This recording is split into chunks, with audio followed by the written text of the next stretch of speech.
Good evening, Vancouver. Welcome back to Canucks After Dark, Monday, December 18th, our final episode before Christmas, which I'm now realizing is on a Monday, so we'll probably not have an episode next week. But hello, everyone. A big week for the Vancouver Canucks, going 3-0-1, better than both of our predictions, and have now picked up in their last 6 games 11 points, 5-0-1. Over the last 6. They haven't lost in regulation in about 2 weeks. And how about the Seattle Seahawks on Monday Night Football getting it done? So just a very, very good week for me. How about yourself, Clay? Well, you're in a very good mood, Parker. That's not that you aren't usually. That is awesome. Yeah, last week when we did our show, the Canucks had just won 2 in a row for the first time in a month. And we're like, okay, they should be able to continue this, but who knows, road trip. And yeah, it's awesome. It's awesome. They took 3 of the next 4 since our last show, and that's why they've won 5 of their last 6. So I'm in a good mood. I finished my exam, so just kind of relaxing for the next 2 weeks before I start my next course. Doing some Canucks games, watching them, post games, whatever. With you, life is good, brother. Life is good. Excellent. Yeah, I mean, it's such a weird thing to look back on, right? Yeah, they had just won. They had just played the Hurricanes in the Wild last time we chatted, and that was their first back-to-back wins.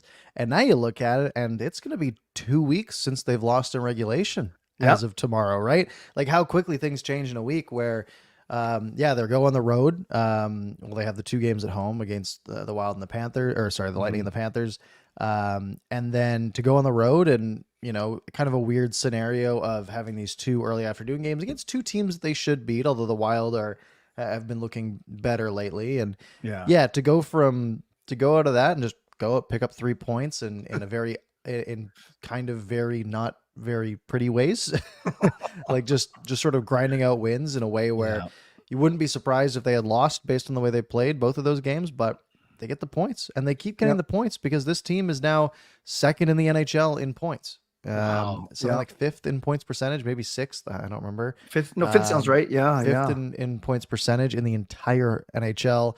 1st in goal differential in the entire NHL. I mean, what a time! What a time to be a Canucks fan. Yeah, and these are games, and I know we're going to go in order as we always do, Parker, but yeah, these are games that I think in previous years, the Minnesota Chicago ones, you're getting 1 out of 4 points, or maybe 2, not 3 out of them. And and I know we're going to talk about this, but it can't be understated that was weird. They're playing 8 hours earlier than they're used to, and you simply don't turn your body around that quickly. Yeah, it's a weird one. And I know we talked about it, especially on Game Over after Saturday's game, where we were all together at 2 p.m. essentially. It is a weird, why didn't they go back to Demko? Why'd they put DeSmith in for that game? Not that DeSmith was bad, but I mean, it was a short rest, right? 7 hours or 8 hours, I guess in that case, for NHL goalie, right? That's some good rest time, that he was missing out. So we'll do our normal breakdown. This time we got 4 games, but we are so good lately at just nailing everything on time. And then we do have 3 more to preview, being their last 2 games on the road here before Christmas against the Predators and the Stars. Then they have the Sharks on the 23rd back at home for the holidays. Very good week for the Canucks starting on Tuesday. This was the 4th game of their homestand in which they were already doing quite well, and they were 2-1 going into this game. So they get the Tampa Bay Lightning in a game where, if I remember correctly, they got absolutely dominated in the first period. They absolutely dominated the second period.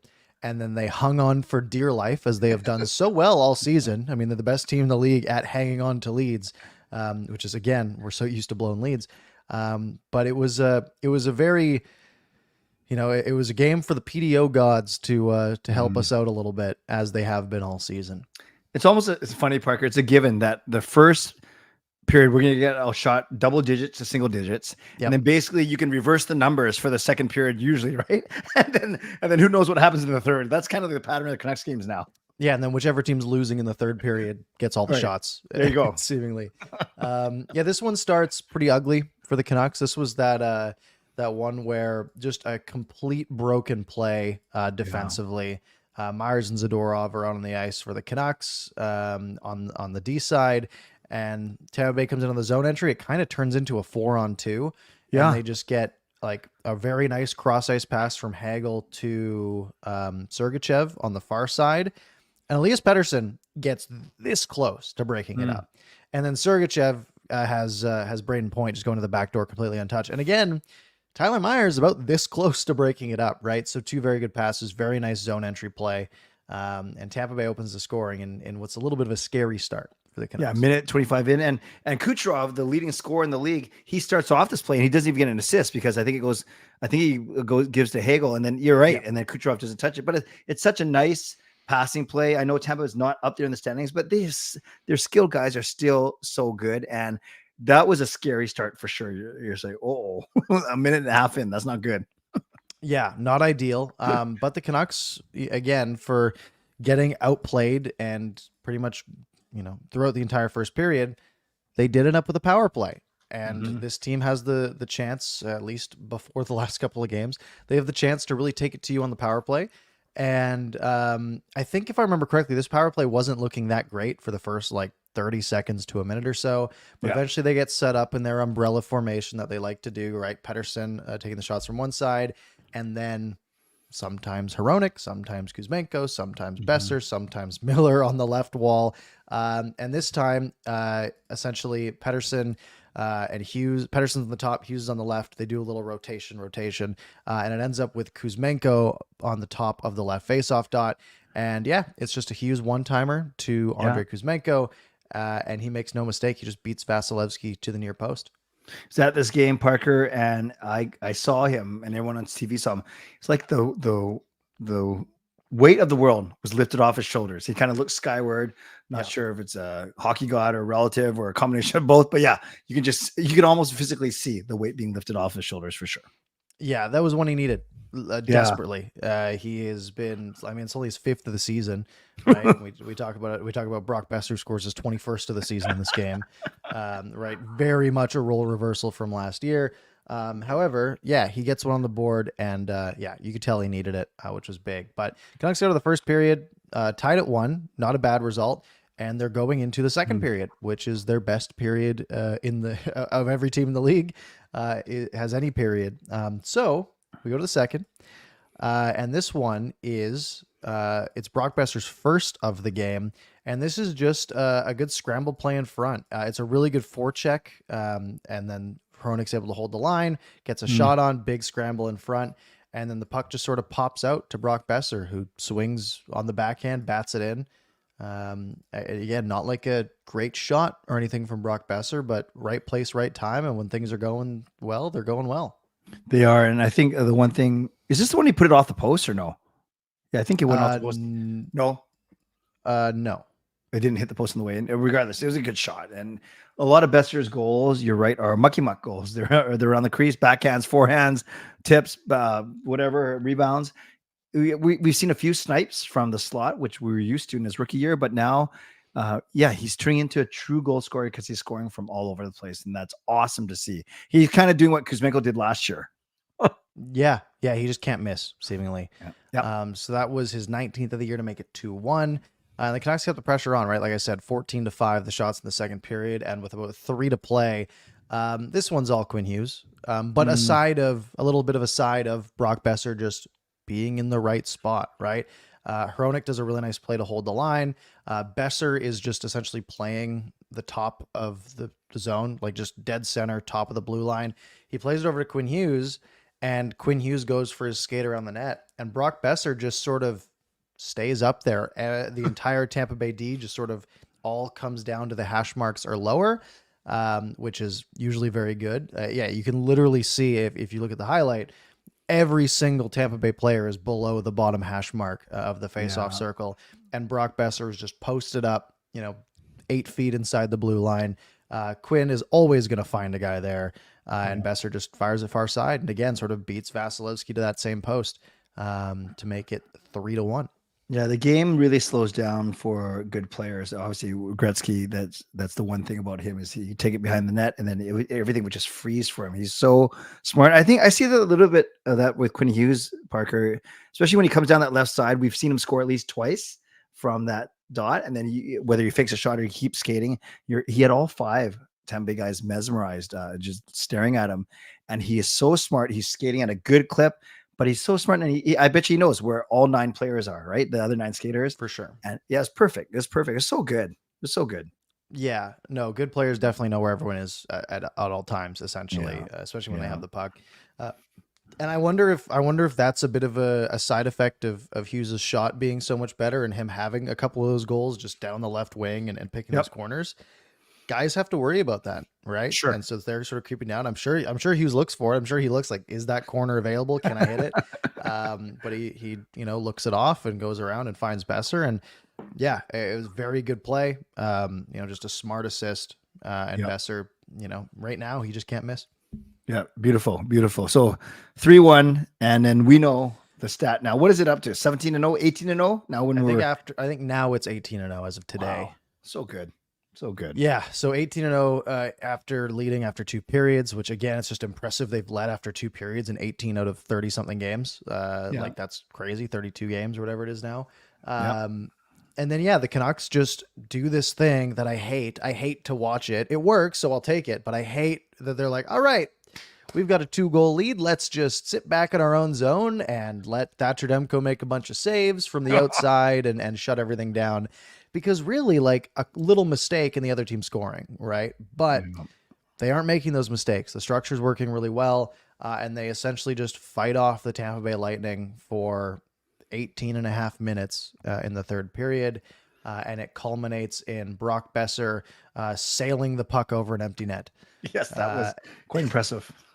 And then the best part of this was because Höglander plays it up to him. Besser then misses from center. Höglander retrieves the puck in the corner, and he has Brock Besser wide open high slot, right? Get it to him, and he's scoring no matter what. And Höglander just turns and fires, misses the net, so now the puck's coming the other way. And Höglander say, well, I already gave it to you once. I think Shorty's the one that said it on the broadcast. That's good. And then, so now the Canucks do get it back. Besser then doesn't miss from just inside the center line with about 1:18 to go to complete the natural hat trick, 21st of the year, and make it 4-1. You ever been at a game where there's been a hat trick scored? Yes, Brock against Pittsburgh. Was this after we started doing our shows? No, this was his rookie year, I think. Okay. Oh, Matt Murray called him lucky or whatever, right? Yes. Yeah. Okay, because I just had a deja vu moment, Parker, where I thought I've asked you before if you have, or maybe it was a hypothetical, would you throw your hat? Because I was just about to ask it, and I felt like saying, it felt weird, like deja vu for sure. So you throw your hat for sure? Yeah, I don't think I was wearing a hat at that game. Right. And I usually, if it's raining, I will. So most of the time here. But yeah, I usually, I absolutely would. I don't have any hats that I really am in love with anyways. Right. And that's one of those things. It's like, you gotta do it. Especially if I were to be on the road. If there was a road hat trick. Oh yeah. Sure. You're a good fan. My seats are so cheap, and so far I couldn't even clear the third level probably. Yeah, it's tough from the upper bowl, especially if you're on the end. There's netting. Yeah, then you're who cares about the netting? Then I probably wouldn't. I'd hit a guy in row 4 of the top still. From row 4. Yeah, exactly. Very good. Yeah. No, I would if I was in a spot to do so. Sure. For sure. So that's the Canucks' third straight win after shutting out the Wild and beating the Hurricanes. So they win that one 4-1. Great start to the week though. On Tuesday. Awesome start.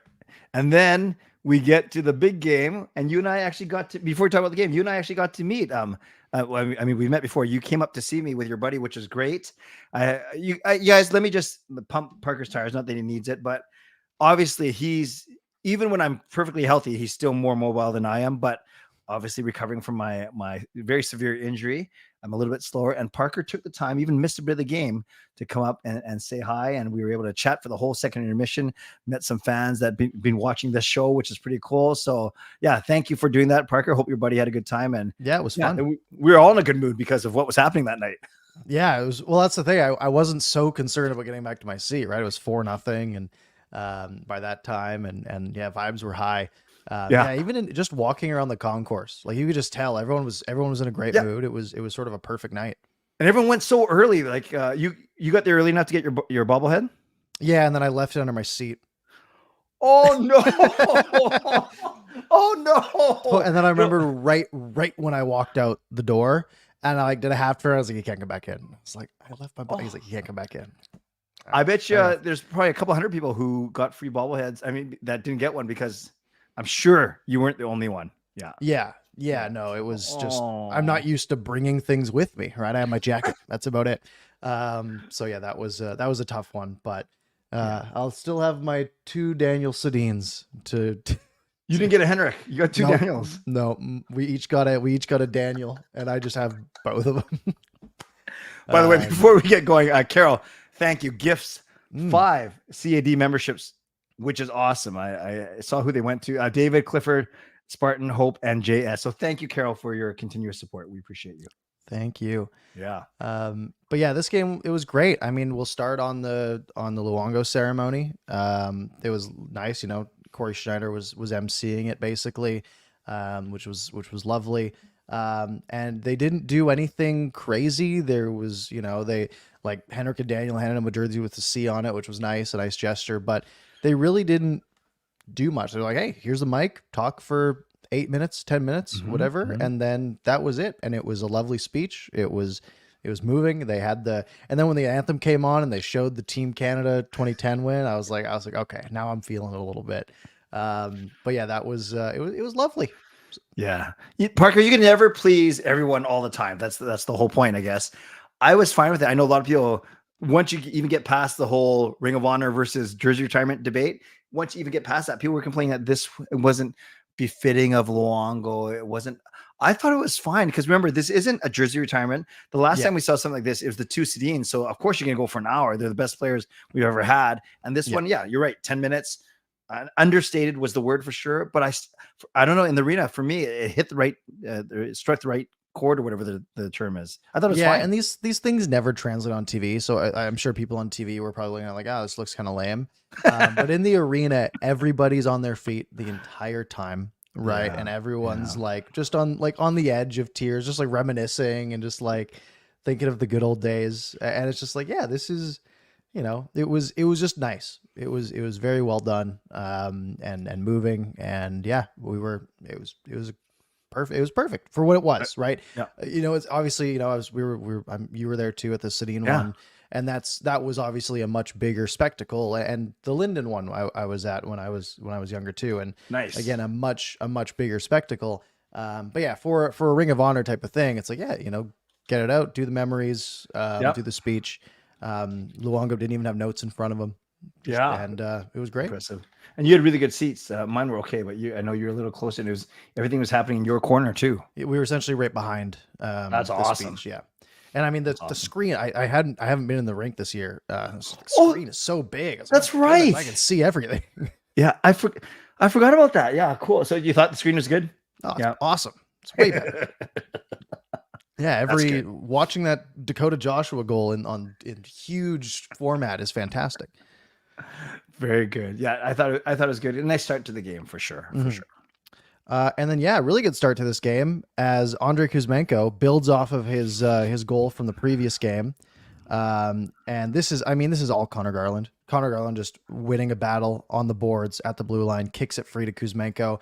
Goal scores goal, right? Comes in, Mm, has the mm. defenseman who did like a little half, like sort of stuttered towards the puck because he saw it spring out basically right towards him, not realizing. And then, he's taking that half step the wrong way. And Kuzmenko notices it, pulls it away, and is off to the races. Quick pull of the forehand, shot near side. Goal scores goal from a guy who's not scored many goals. Yeah. And then you're sitting there, 2 goals in 2 consecutive games. And yeah, I certainly turned to, I was there with my 2 sons and my season ticket partner, Mike. And I proclaim that we'll see Kuzmenko on the top line again by Christmas. I'm not sure if that's going to happen, but it felt like it at that moment. Like, yeah, I felt good for him. I did think back to that because you had mentioned it to me, and I was I just like, thought of it. wow, Yeah. maybe he's right. We'll see. Um, We got a few more games. but yeah, really good goal. Nice for him to get another one back there. And Connor Garland, for sort of the ebbs and flows that we've had of him over this season. He's not producing, but man, has he been good the last few games. Like Mhm. Remember how I was saying, like, you always said Garland was busy, but Niels Höglander's actually busy? Well, now Connor Garland's playing like Niels Höglander, which is the biggest compliment I can give. That's a good point. Because he's playing fantastic. He is. But who's playing even better is the Teddy Bluger line. Yeah. And they get the second goal of this one. It's Connor Garland again. Yep. Holds the line, plays it in deep, and then some pressure from Teddy Bluger.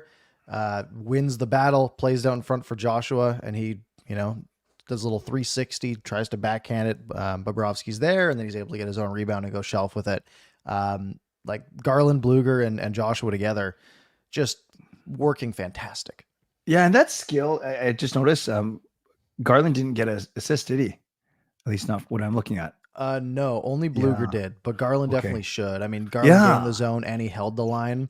But I guess on that dump in, Florida got possession before Bluger took it away. Right. But I mean, what a play by Teddy Bluger on that wall too. Like it was just all around. All three of them are working so hard, and Joshua, for being this big guy who's never really produced, the confidence, like he's coming out and he's scoring goals like out of nowhere, which is fantastic.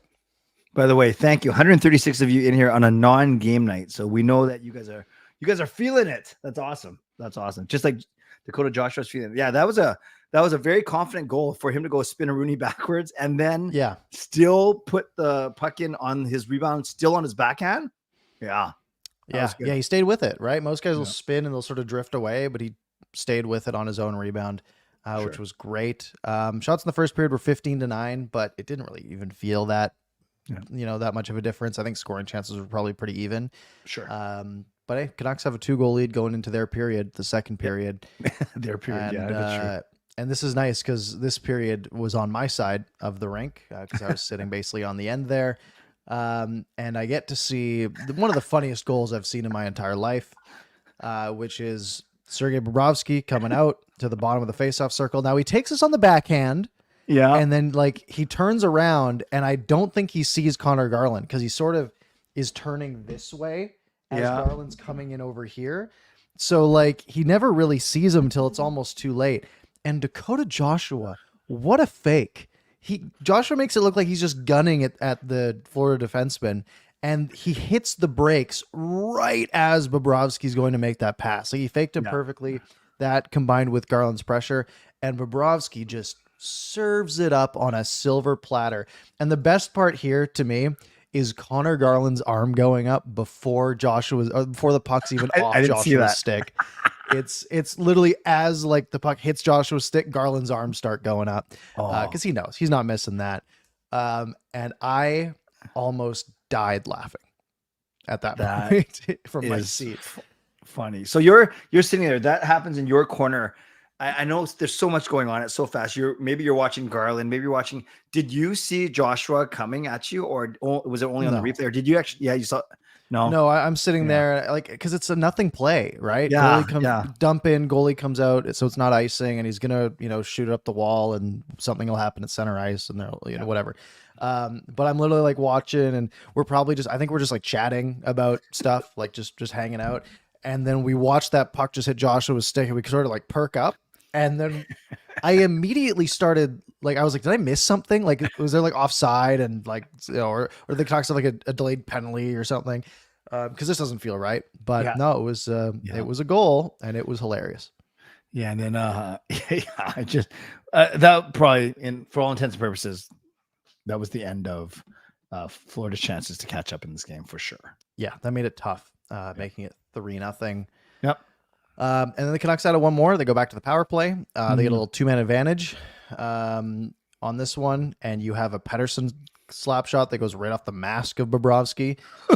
And then Brock Besser just always in the right spot. Him and JT Miller, they both think the exact same way, I think. And Miller's so dangerous because he's skating downhill down that left wing. He can shoot. He can shoot a lot of the time. He'll shoot 60% of the time there. Yeah. And the rest of and then 20% of the time he's going to curl in the wall and play it back. And the rest of the time there's someone like Brock Besser sitting behind all the defensemen. Well, there's only 3 guys out, I guess. Just sitting back there with the most wide open net of all time, which he puts directly into the post. But then it hits Bobrovsky's pad and is still in the crease. So Besser's able to give it a little smack to get his 22nd of the year and make it 4-0. Yeah, perfect way to end the game. And then, of course, there's only one question left on a night where Luongo Luongo is Demko going to get the shutout? And the Canucks made it interesting, allowing 15 shots in the third period to Vancouver's 1 that they had. I honestly don't remember the third period from this game because it was all in my end of the ice, but just like nothing for being shots 15-1. Like the game was never in doubt. There was never like any super high danger chances coming through. So we were just kind of sitting there relaxing, like watching the game, but there was no stress, right? Normally if this is a 2-goal game and they're playing like this, I'm like, man, they get 1 and everything's changing here. But there we were just like, I was like, man, I hope Demko can hang on. And he did, but that was really the only level of stress there was. So it was one of the most relaxing 15 shot against first or third periods that I've watched in a long time. Yeah, and I totally hear what you're saying about the mood we were in. Everyone was cheering, they were looing some of Demko's saves, which doesn't make any sense. But you're right. You look at this. I actually had to look at the shot clock. I didn't believe it was 15-1. Like I honestly can't remember the Canucks game more than one shot. Obviously they didn't, but I don't remember a lot of really good scoring chances. It was just kind of taking home kind of thing across the finish line. Yeah. So at 5-on-5, and also I'll do all situations. Out of those 15 shots, expected goals for Florida was 1.4. So they're all about average. They had them up for 8 high danger chances, which is impressive.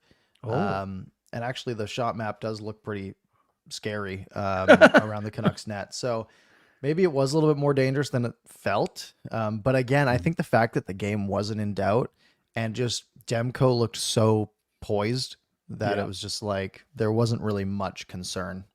Yeah. Awesome. So can you imagine in Tuesday and Thursday night, they outscored the Florida teams 8-1. That's pretty cool. Yeah, that's not bad. And then I will come back to the rest of the games, but I want to touch on Edmonton, right? Edmonton goes on this 8-game heater under their new coach and are like chasing down the Canucks. And now after that Canucks little stumble there, now the Canucks have won 5 of their last 6, including an overtime or a shootout loss. And then those 2 Florida teams, after playing in Vancouver, they go play in Edmonton, right? Tampa Bay beats the Oilers 7-4. Florida beats the Oilers 5-1, right? They allow, the Edmonton loses to the 2 Florida teams by a combined score of 12-5. So the goaltending woes seem to be back there, which is lovely. But like perfect scenario for the Canucks, right? The road teams coming through, Canucks beat them, the Oilers don't. That's a great place to be. Yes. Edmonton, prior to those 2 losses, is that where they won 8 straight? Yeah. Oh yeah. They're 2-game losing streak. Yeah, they're 8-2. Okay, that makes sense. Yeah. What a difference. And as good as Edmonton played, and it's nice to see that we're still 17 points up. They have 4 games in hand, but 17 points up. That's good. That's pretty good. Yeah, but even if let's say they win 3 of those 4, right? Then they have 33 points. They're still 11 back. So Canucks have built themselves a nice edge here, especially with the next 2 games, which are these weird Saturday at 11 a.m. and Sunday at noon. And I said it last week, and I said, wow, it'll be nice to watch my team win on a Sunday for once, and like a Sunday afternoon. And then thanks to the Seahawks, I actually get to see my team win on a Monday night as well. Yeah. So just a very good weekend, except for this Minnesota game, because we could not have picked a worse game to have the 4 of us all together to do a Christmas episode of Game Over Vancouver. It's disappointing. Than this game against the Minnesota Wild, where absolutely nothing happened for about 65 minutes of hockey, and then there was a shootout goal. I know we've spent 30 minutes on the first 2 games. This one will not take long, I promise. Parker, you know what's funny? I'm not sure if you ever go back and look at the Game Over comments just to see. I do that for all our shows, not just the one I'm in. I just want to make sure that we're all doing well and we're supporting each other. So we had 3 comments left on our video after we did it, and they're all saying that we were just bitter Canucks fans, that we called the Minnesota Wild boring only because we lost them, that we played right in the hands. No, I'm saying this. I'm declaring this right now. Boring. Both can be true. We can admit that the Canucks lost that game because they did. That's objectively true. Yes. So the Canucks lost. But we can also say that Minnesota Wild are a very boring team. Those two things can be true together. Right. You don't see me saying that about the 6-5 loss to the Devils 2 weeks ago. Of course. Right? No, because that was, the Devils are good and fun to watch. Yeah. Even when my team loses in very frustrating fashion. Look, a 2-1 loss on the road at 11 a.m. and getting a point out of it, that's a totally fine scenario for the Canucks. Overtime losses, they're not great, but if they're out of division, who cares, right? It's a point. It helps. It really doesn't, a loss, you lose some points percentage. An overtime loss, you don't lose much. But my goodness, this game was an absolute snoozer. You cannot say that we are bitter Canucks fans after watching that overtime. 3-on-3 NHL overtime, which is supposed to be the pinnacle of the sport, the most highly skilled, back and forth, fast-paced, end-to-end rushes for 5 minutes, and someone must score because there's so much action and offense. And then to go watch that, because I've seen this Canucks team play overtimes, and they're fairly interesting sometimes, at the very least, right? That Islanders game, Quinn Hughes scores. Last year, there was some good overtimes, right? The Canucks have the players and the talent and the will to have an interesting overtime game. This was the worst 5-on-5 overtime I have ever, 3-on-3, 5-minute overtime that I've ever seen in my life. And the Minnesota Wild, who are historically a pretty boring team, happen to be involved. So maybe I'm biased because I've always thought of Minnesota as boring, but they did not do much to quell that in this game. Yeah, Darth and Teller agrees with you. That was the most brutal 3-on-3 I've watched in years. Awful. So here's the thing. There were, about a month ago, they were talking about some potential rule changes, and one of them was to institute almost like a half court rule, as in basketball. Once you pass half court, you can't go back, i.e. over and back. And some people liked it. Others said, no, then it's going to be too easy to defend or too easy to whatever. Parker, I almost threw my remote control through my TV, but that wouldn't help anyone. I almost wish there was the half court rule for the Minnesota Wild on Saturday morning. It's funny. The NFL does a lot of sort of overreactionary rule changes. One game will something weird will happen in one game. I think it was Saints Rams a few 5, 6, 7 years ago where there was a missed pass interference. All right, we're reviewing pass interference now, right? Just from that one thing.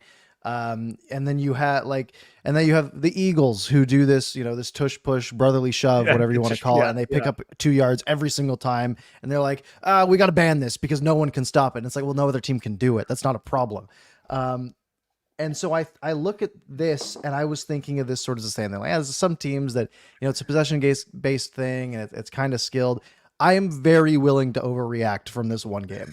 You institute everything, no over and back, you can't go back past center, whatever it is. Take off sides away too while we're at it in overtime. Let's make it real fun. Elias Pettersson was the one who said just be better, I think. Was the quote.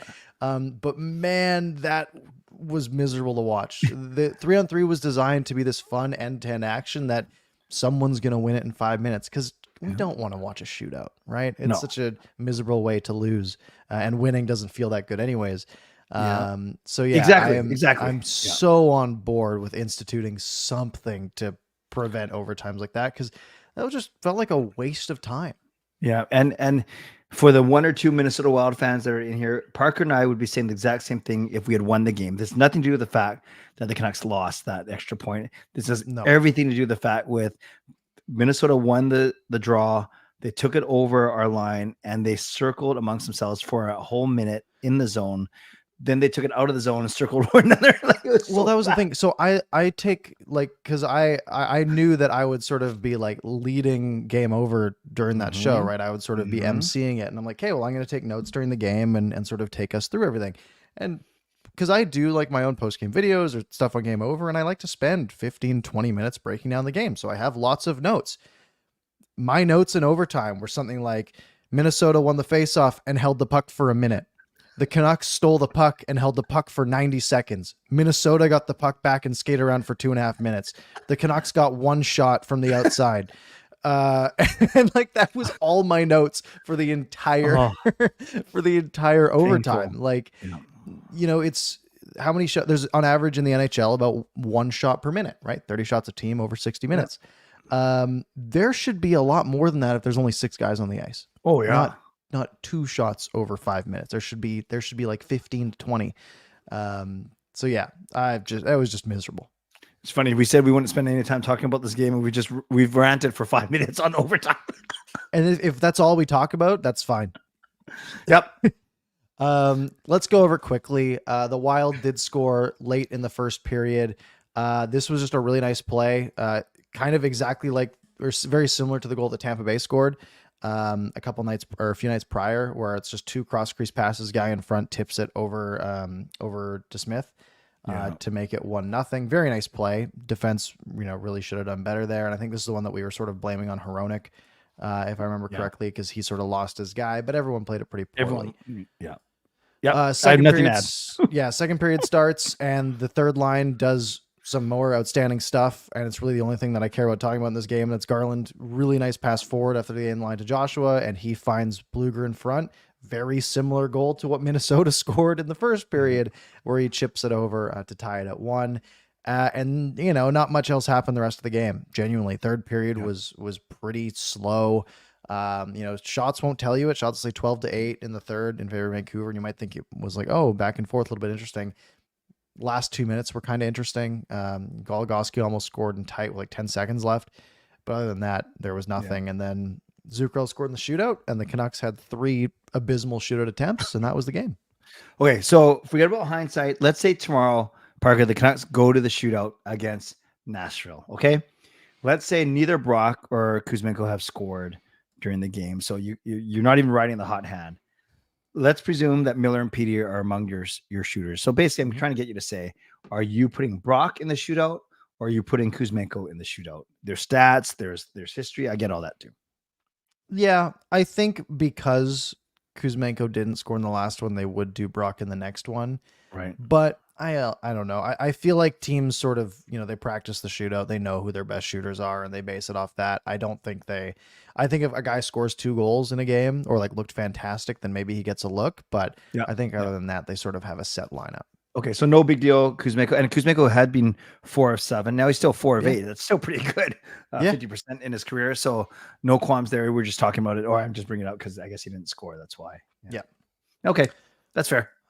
All right. And then we go to noon yesterday, Sunday at 12, which is football time, but not for the Vancouver Canucks. I'm trying to, I don't remember a lot of this game. It was so early. But Chicago does open the scoring about 10 minutes in, which has been a bit of a trend lately for the Canucks. They've been allowing some first goals, but good on them for coming back. This is Filip Hronek. At fault again, loses the battle behind the net.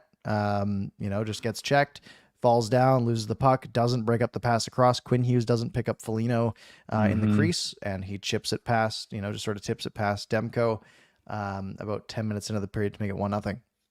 Yeah, we're hearing a little bit more about the shine has slowly coming off. I'm not complaining, but the shine is slowly coming off that Hughes and Hronek pairing, both on offense, which is fine, and then on defense a little bit, and not just Hronek, Hughes slipping a little bit too. So I'm not panicking, but I wouldn't be surprised if Hronek gets to anchor his own pair, maybe coming out of Christmas or something, just for a different look. Yeah, and I'm also, that brings up a little bit of concern for the future, right? Like this contract that Filip Hronek's going to get. Like, good point. I might want to see him hold the lineup on his own for a little bit before we shell out a ton of money. That's a great point. Like, especially with the points that he's putting up, right? Like that's big money level of points. Yep. But how much of that's coming from Quinn Hughes? Yep. So 1-0. Canucks do get it back late in the period. They get another 2-minute advantage, which is nice. They just don't score in time. But a really nice, I think it was a 5-on-2 essentially, because one guy got hurt. I think Connor Murphy blocked a shot, and was essentially out of the play.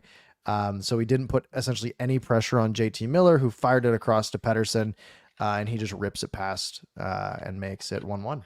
Yeah, Petey was pretty quiet heading into this game. I think a couple scoreless games, but that was nice. That was nice. And you're right. Just as the first one expired, so then the second one expired too. So at least they got a power play goal. Yep, absolutely. So we go to so shots in the first were 13-6 in favor of Chicago, but the analytics show it as basically a dead heat in that period.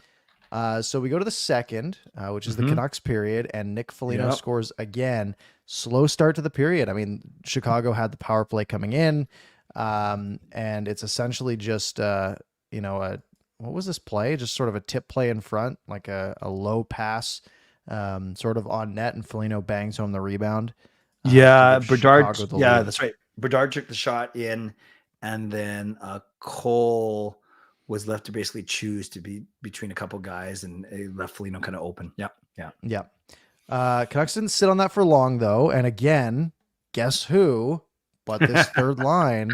And it's essentially they good play on the zone entry. Garland steals the puck, brings it in, curls away, gets some space, waits, and just throws it on net, and right at Joshua's stick. Like, it's obviously going well wide, but it's a slap pass essentially to Dakota Joshua, and he tips it 5-hole. Beautiful. Yeah, beautiful. Very, very great play to make it 2-2. Yeah, this Joshua. Yeah, but yeah, I'll just say it now. So there's a couple articles about this third line, but they call it the Garland line, and there's some discourse of whether you always. I think it was Ray Farrell says you always call it the center's line. He's being accent, right? So it's the it's the Bluger line. It's not the Joshua line, nor is it the Garland line. Right. And then there was a lot of people who were like, okay, you're going to call the West Coast Express the Brendan Morrison line. Yeah. Like, yes. Really? Yes. No, that was, but yeah, I don't think that's truly the case. And then the Canucks piled on, this game where they were sort of on their heels, like a slow start once again, and they hadn't had a lead, and they score one, and they just like, oh, we'll get one more. And this is just essentially a 2-on-1. Hoaglander's driving the net, and Brock Besser just decides that, for what I've said of he's not even firing great shots. He's just, being in the right spot and burying pucks. He just goes in, rips it. Absolute rocket of a wrister under the glove of Mrazek. And the Canucks have the lead back just 41 seconds after that Joshua goal. Yeah, that was outstanding. I think I went to the washroom during the Joshua goal or something. So I was watching the Joshua goal replay, and then I saw that Besser scored. By the way, did you see this? Pass it to Bulis, the good job boys line, because Garland, Joshua. Yeah. And then we got the Thirst line, which I don't think I want to touch. I like that one a little bit. That's fun. Yeah, it's okay.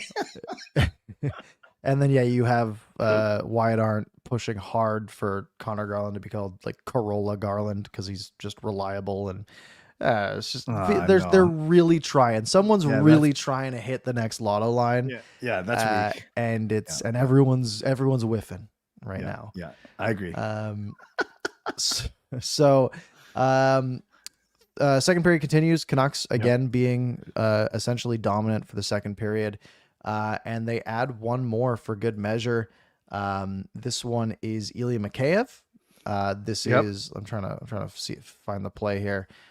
This is a puck that goes back to the point. Shot from I think Myers, just a rocket from the point. Ilya Mikheyev tips it in. Reached out for it, got a piece of it, and it's his 10th of the year already, and it's 4-2. Yeah, 10 goals in 20 because he missed 2 or 3 at the start. So he's having a nice little 25 on pace season. That's really good for Mikheyev. I think he's been really good. I really do. Yeah, 30 goal pace. You cannot complain about that at all. So that was nice. And then third period, you get a guy who I guarantee you've never heard of before. What is his full name? Cole Gutman. He has played 27 career games, 6 goals. Good for him. Chicago has a power play as the Canucks go into their bend don't break mode. And this is just sort of a broken play on the zone entry. He loses the puck right to his teammate Connor Bedard loses the puck right to Gutman, and he takes a good shot and beats Demko to make it 4-3. And then the Canucks continue to sit on their heels and won the game. What did you think of Bedard overall? He's good. Yeah. Like just he's always scary whenever I see him out there. Like the puck's not going in for him right now. He's missing the net a little bit, but he's like one minor adjustment away probably from just lighting it up. Like every time he's got the puck, he's not afraid to shoot it. His release is stupid. Like from anywhere, he just moves the puck and the puck's off of his stick. So he's not putting up a ton of numbers right now. I mean, he's got 14 assists already this year, which is pretty good. He's got 9 goals, I think.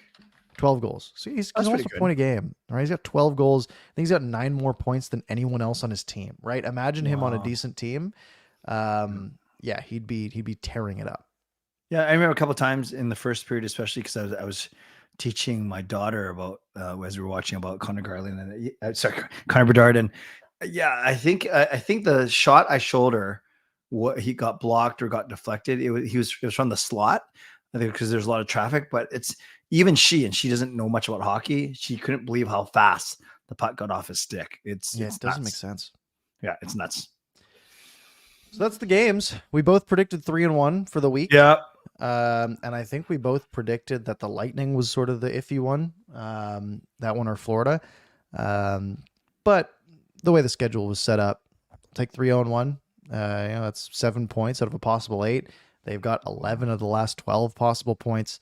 This team started out so hot. They had a little bit of a lull where they just went 500 for a little bit. Now they're winning constantly again.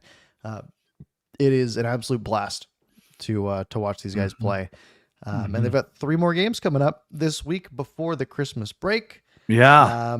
2 on the road starting tomorrow in Nashville.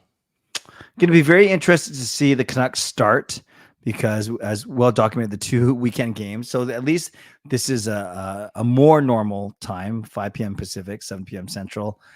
Yeah, we beat Nashville, right? When they were in it was a Halloween game. We won that one, I think. That was Halloween, 5-2 Vancouver. And then the week before that, the Canucks beat them 3-2. So we beat them twice a week apart. Okay. Yeah. Now, the Preds are hot right now. They've won 4 straight. They've won 7 of their last 8. Just 1 loss to the Maple Leafs, but they've beaten they beat the Capitals, they beat the Hurricanes, they beat the Flyers and the Habs in the last week or so. Wow. They lost to the Maple Leafs the game before that, but they had before that beat the Lightning and the Blackhawks and the Sabres.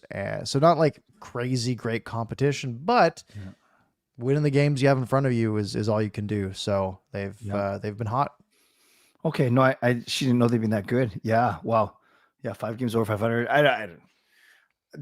I'm regardless win or lose. I am interested to see how the Canucks start. I'm also interested to see if Piasuto gets another another shot with PD and Mikheyev, or if they drop him down. Because I'm not sure you heard it after the game. Rick Tocchet would just say he said he was okay. He was okay. It's tough being a center and then moving to the wing. He was just okay. So Tocchet didn't seem overly impressed with it. That's fair. Yeah. Canucks are very slight underdogs coming into this one. It's essentially a toss-up per the odds makers. So should be a good one. And I'm going to miss it. Because someone scheduled a hockey game for 6:15 tomorrow, which is the worst possible time. You don't get to see any of it? 5. Nope, none of it. Okay. I'll get to watch the first period. I'll tell you what. Maybe I'll bring my phone on the bench. That's a good. Yeah, I got game over tomorrow, so I got to pay sort of attention. Yeah. Fair enough.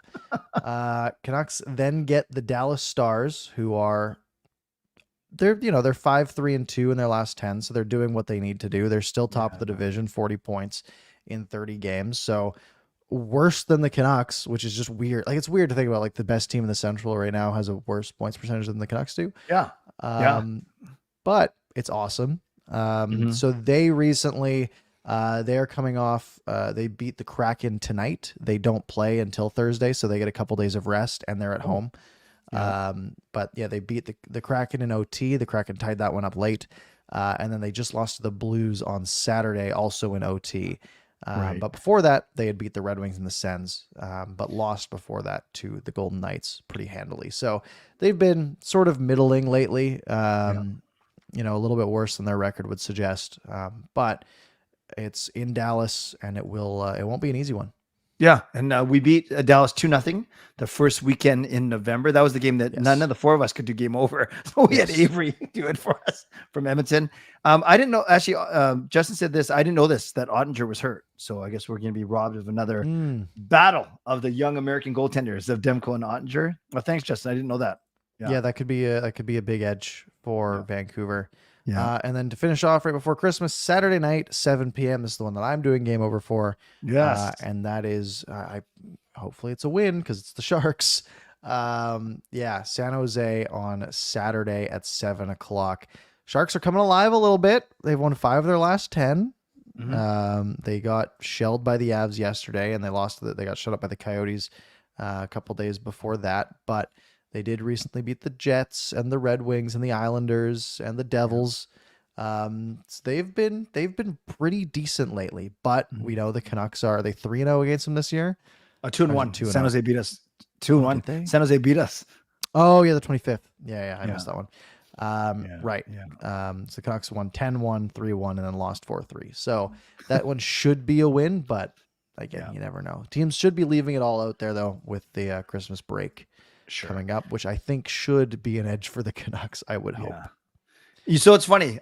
Before I knew about the Ottinger news, I was going to say 2-1. Pretty safe bet, right? 2-1.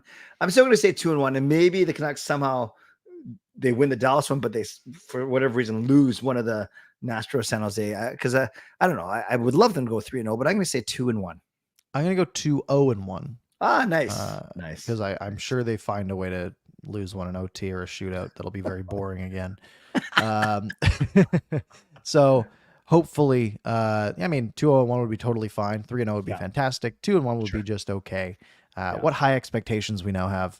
Exactly. It's crazy. This team. By the way, Parker, I mentioned this on my stream last night. You know how the Canucks have played 32 games, and many teams have had, but then we're always looking at the Kings because we want to know truly where we are against them, and they're 5 games fewer than us. It seems like for the life of me, I can't remember a time where it's the Canucks looking up at a team and saying, we have 4 or 5 games in hand. It always seems like the Canucks are the team that has played the most games. Or am I going crazy? It does sound right to me. Yeah, the Canucks had such a weird, the schedule is so weird this year that, Seattle's played 33 games and LA's played 27. It's such a Ottawa's played 26 games this year. Yeah, 7 game difference. That's bizarre. That's like 2 whole weeks of the season. Yep. But that's great for the Canucks though, right? Because all that means is it's more gaps going ahead, right? Yep. They're gonna play 35 games before Christmas. It means they only have 47 games to go for all of January, February, March, and then half of April, essentially, right? We're only 3 months into the season at this point. Right. Whereas another team like LA will have to play 52 games instead of 47 or 47. I see what you're saying. Yeah. Right. Yeah. So I think that might give them a bit of an edge, just rest's sake, right? For how cramped the Canucks schedule had been for that good stretch and for them to come out of it how they are, right? To have, 44 points in 32 games. I think that is an edge. Who starts the 3 games? Good question. Demko coming off of being the NHL's 2nd star of the week, .957 save percentage in his 3 wins this week. Yeah. You gotta think they want to give DeSmith a game before the holidays, but And does it matter if, let's say they do give DeSmith one of the 3, Parker? Does that matter if it's the home game, if it's the last game? Because if it were me, I'd play Demko the next 2, both on the road. You got a day in between, and then I played DeSmith on the Saturday at home. That's what I would do. I mean, for you look at Demko's schedule, right? He played, he played obviously Thursday, and then he didn't play. He had 2 days off, or I guess an extra half day off because he played at noon on Sunday. Yeah. But then, that's an extra half day kind of as well, or it's an extra few hours of rest as well, right? An extra 5 hours or so because the game tomorrow's at 5. Yeah. As their time zone, even though they're staying in the same time zone, kind of gets a little bit nicer. Because they would have arrived in Nashville by like 5 o'clock yesterday. And had a full couple of days of rest. So really no reason why Demko shouldn't be able to go all 3. And the way he's been playing, I mean, wouldn't it be nice to go 3-0 going into the holidays? I would say just ride them. And sure, that's a big gap for DeSmith, especially when you look at after the holidays where the Canucks play Thursday, December 28th, and then have 4 full days off and don't play again until the 2nd. Yeah. So maybe you give DeSmith the game on the 28th and then Demko gets a full like 2 weeks of rest. DeSmith gets a full 2 weeks of rest before. I don't know. It's tricky, but I just want to see. I don't feel like Demko's been playing a ton, right? He's been playing a good amount, but I don't think he's been playing like an egregious number of games that he needs to get rest. How about this? You play Demko Tuesday and Thursday on the road. Yeah. The conceivably tougher games. Then you give DeSmith 23 and 28, and Demko gets the 2 weeks between the 21st and the 2nd. Yeah, you could. You absolutely could. Yeah. And I don't know. That'll be all up to Ian Clark. But I'm looking at this. I'm looking at that Stars game because looking at the schedule, like, they play 3 games. DeSmith should get the middle one. That makes the most sense. That's not the game I want him in. Nope. I agree. I agree. That's the hardest game of the 3. That's the game that Demko should have the start for sure. So, and we're not talking about like Demko to Martin or Demko to Delia drop off. We get that, you guys, but there's still a bit of a drop off. As good as DeSmith has been, the numbers are almost identical, but you got to look at who they've played and how they played.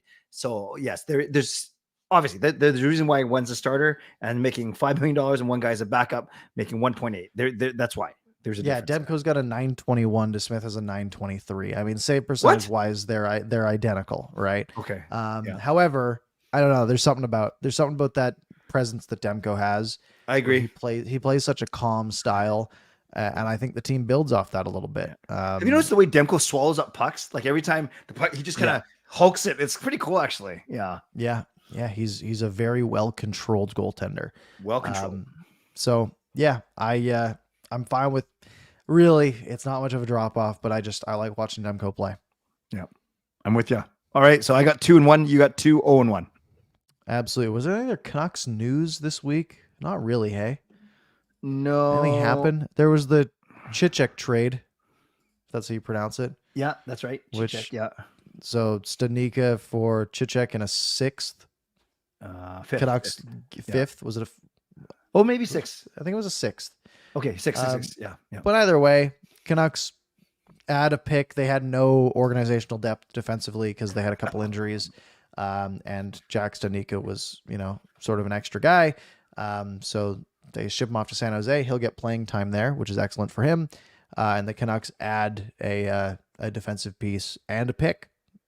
Yeah. As Patrick Allvin just continues to just make clean, easy, nice moves. Yeah. No harm, no foul. That's a good trade because you're going to likely use that. You're right. It was a 6th round pick. You're going to use that somewhere, some way as an asset.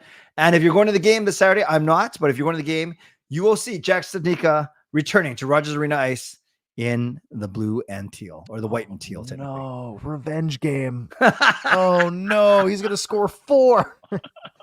I was so worried Bavillier was going to score yesterday. Oh, and him and Zadorov had a got couple into chances. That was pretty cool. Yeah. Nothing to do with each other, but it's just kind of funny. But they were traded kind of for each other, just indirectly. Yes. Indirectly. Yes. Should we take a couple questions here? Sure. All right. I guess we should have asked for questions ahead of time. But Spartan did bring up earlier. I don't know. We bring up his $5 donation. No, let's do it.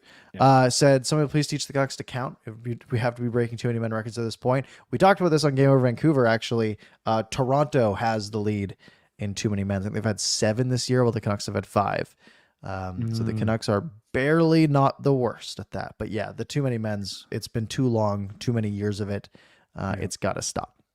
I agree. Peter says this, and we kind of touched on this. Thoughts on the Hughes and Hronek, although they've been really good offensively, defensive concern, especially Hronek with mistakes. What do you think? Okay, so period. What do you think? Will you give up a first for Pesce or Tanev? I'm tentative to give up a first because I don't think this team is. I mean, they're doing everything they can to show that they're a contender, right? Yeah. However, it's 1 year. There's probably is this team going to be this good next year? Maybe, but there's a real chance at regression. Yeah. Is this really the year you want to be spending a lot of your assets when this team doesn't have a lot of, depth coming up the pipeline to begin with? But this team's definitely earned a move, right? I mean, they've earned the Zadorov trade, and if they continue towards the trade deadline, they'll earn more. I don't think anything has to be done anytime soon, though. Again, this team has built themselves a pretty comfortable spot. Do we trust Hronek long-term as a partner for Quinn Hughes? I mean, he's absolutely the best partner Hughes has ever had, but he's been a bit shaky defensively this year. But maybe, more time training under, Gonchar and Foote, maybe that helps him a little bit. Maybe it's a little bit wishful thinking, but I would like to see Hronek carry his own line a little bit before, we pay him $60 million or whatever it's going to be. Do you believe in this Brett Pesce hype? I don't know a lot about him, so I'm not saying he's not good. I just don't know a lot about him. Brett Pesce's good. I didn't know if there was any rumors surrounding him though. No, I think people just like him. Yeah. Oh, that's fair. He is a UFA after this year, right? So it would be a pure rental most likely, but he's been very good in Carolina. And he probably would get a good, I mean, he makes 4 right now. He'd probably makes 5.5 maybe. Sure. But yeah. I like this one from Ricky. Agree or disagree? Canucks have a 3-year window to win the cup with Demko and Miller in their prime. It's tough, right? In reality, teams' windows usually are pretty short. You get a few years. And the JT Miller deal is a pretty big set of handcuffs if he starts not being good, right? Which we can expect in years 5, 6, 7, 8, maybe that contract, or 5, 6, 7, or whatever. And then of course Pettersson's going to get a good raise, but they're also getting rid of a couple of anchors, right? I mean, that Myers contract goes away, so that'll be nice. Yeah. The Connor Garland contract they might get out of if he starts playing worse. Who knows? Sure. This management group has shown some flexibility and some maneuverability. If Demko falls out of it, like once Demko falls off a little bit, the thing is he's 28, right? Really good goalies last quite a while. Yeah. Right. I don't know if he's a Hall of Fame caliber goalie yet. I mean, he would need a good 8 more years of .915 goaltending to even get in that conversation. But guys of that caliber, if he does get there, they can play till they're 35, 36. Sure. And they can win championships at that age as well. So I wouldn't be too concerned about Demko yet. I'd say he's got another good, even 5 years or so. And they've got some, goaltending prospects. You can always pick up a goalie in free agency. There's ways around your goalie sort of running out of time. JT Miller's an interesting one though. But again, really good players. Sure. Like the best of best players don't fall off as hard. Although I don't know if JT Miller is sort of in that caliber. I could definitely see JT Miller falling off, but I would say 4 to 5 years is sort of their window right now. And the fact that it's starting now is great. Because none of us, I think, expected it. We expected them to sneak into the playoffs this year. The way they're playing, they've shown that they can absolutely be, a second round, maybe even third round team. But yeah, I don't know if it's an interesting one. It's a great question. Yeah, and I like Ricky's question. I'm not going to put words in his mouth, but I think one part you're right is you identify the on ice part, but then when you bring in contracts, Demko after the season 2 more years at $5 million, excellent. Hughes 3 more years after this is 7.8. That's a steal. Miller here forever, fine. But then it's OEL's cap it goes up to $4 million 2 seasons from now. So there's that. What's Pettersson and Hronek? So not only are we talking about how are these guys going to perform on the ice, but how do you manipulate your salary cap situation so you still have room to sign other depth guys that we've seen are so important this year? So I think it's a great question.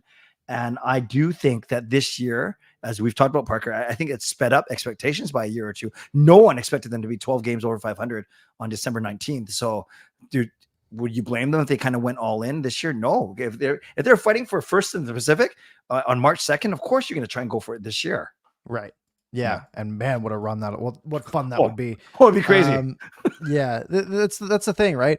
You can say like, oh, is the core going to expire, right? And Yeah. I mean, thing is, JT Miller is a critical piece of it, but he's just one piece, right? The rest of the core, Pettersson's 25, Besser's 28, 26, Kuzmenko's even 27 if he steps it back up, right? Yep. Quinn Hughes is what, 24, Hronik's 26, right? Like if Miller falls off, it would suck, but he's only a portion of the team, right? The rest of the core likely won't at that same time. And you look at how much turnovers there are going to be in the next 2 years. Yeah. Right. Like, is Teddy Bluger going to be here? Is Pius Suter going to be here? Sam Lafferty going to be here? Is Niels Höglander going to be here? Is Dakota Joshua going to be here? Is Nikita Zadorov going to be here? Ian Cole, probably not. Mark Friedman, probably not. Noah Jules, right? Like all these names. Casey DeSmith is your backup. Yeah. He's going to get paid more than 1.8 next year if he keeps this up, right? So, you know what? I think we're only going to have a team of Demko, Hughes, Hronik, PD, Miller, and Besser. That's our team. And that's all you need. But yeah, very good question. And a good conversation piece that we can get more into, especially as we get towards the off season. But man, it's a weird thing to be thinking about that this team could be likely will be buyers at the deadline. And I'm so tentative to like actually say oh, we should make these moves because this team doesn't have any playoff experience, right? And no team usually gets there in their first go, barring Vegas, right?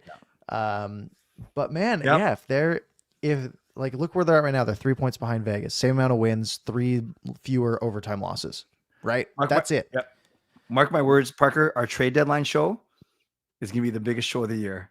Yeah. Because people are just going to be loving it or going to be flipping mad. I don't know how I'm going to react, right? Like if the Canucks are trading, a couple of firsts for a big name, I'll look at it like, man, no, you can't do that. But is that just me being conditioned from all of my years of them spending draft picks when they shouldn't, right? Well, if you're first or second in the Pacific, well, what better time do you have to do it? And at that point, I'm going to strap in and I'm going to start saving money for some playoff tickets. Oh, yeah. I know a guy. We'll chat. Awesome.